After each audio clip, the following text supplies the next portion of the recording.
If radiative heat transfer is important in your case, you can enable radiation in the concerning region by checking the radiation checkbox in the Region Settings window. In the boundaries related to the region, you should fill in the emissivity and the absorptivity in the boundary settings windows. The emissivity of a boundary is a dimensionless value between 0 and 1 and depends on the surface characteristics. If no value is specified, a value of 0.9 is adopted.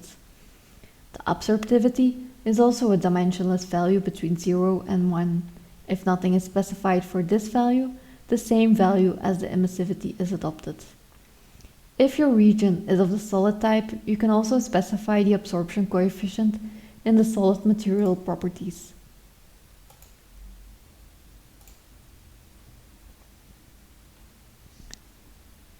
This coefficient represents the attenuation of radiation intensity and is specified in 1/meter.